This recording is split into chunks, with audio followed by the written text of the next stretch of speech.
반갑습니다, 여러분. RS입니다. 오늘 새벽 FOMC가 있었고 금리는 예상대로 동결됐습니다. 이후 파월의 기자회견이 있었고 이전과 다를 바 없는 이야기를 했습니다.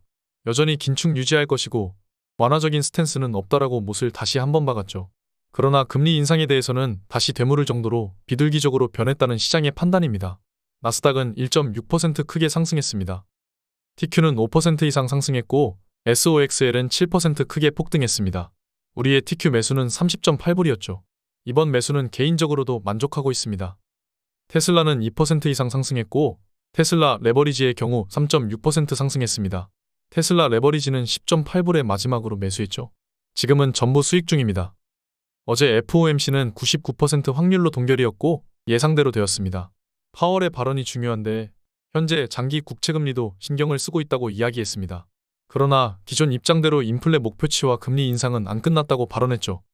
그런데 중요한 것은 연준이 입으로는 매파라고 하고 있지만 그들도 현재 상태가 높은 수준임을 알고 있고 경제에 미칠 영향을 모르기 때문에 이 수준에서 관망을 할 것이라는 것이죠.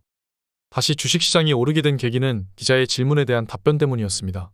금리 인상을 더 해야 되냐는 말에 파월이 되물었다는 것이죠. 시장은 파월이 비둘기로 변했다고 판단했습니다. 어제 발표된 비농업 고용 부문에서도 둔화가 나타났습니다. 예상치를 훨씬 하회했습니다. 여전히 미국 경제는 강하지만 둔화가 곳곳에서 나타나고 있습니다. 이번 TQ 매수는 바닥에서 했습니다.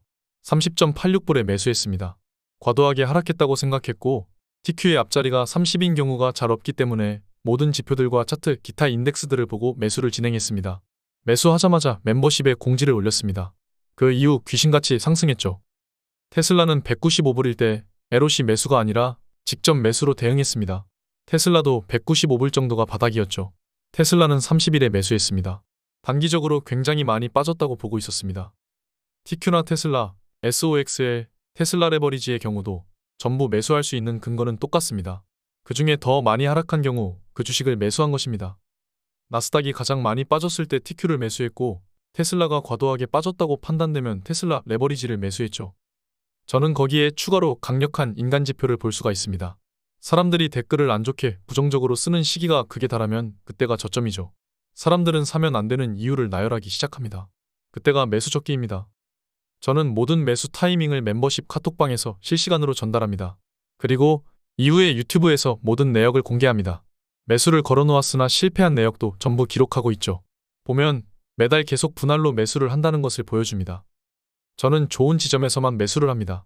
상승할 때 매수를 하진 않습니다. 테슬라 같은 경우도 하락이 크게 있을 때만 매수를 했다는 것을 알 수 있죠.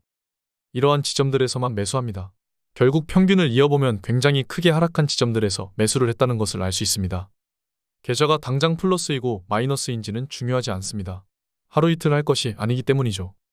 매수를 좋은 지점에서 하면 앞으로 투자하는 데 있어서 마음이 편안해집니다.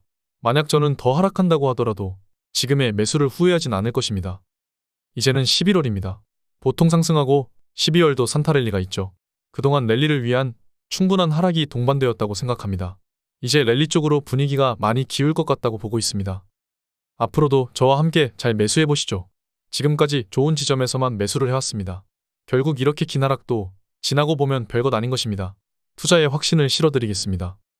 오늘 여기까지 하겠습니다. 함께 투자합시다. 감사합니다. 지금까지 목숨 걸고 레버리지와 테슬라 투자하는 RS 미국 주식이었습니다. 감사합니다.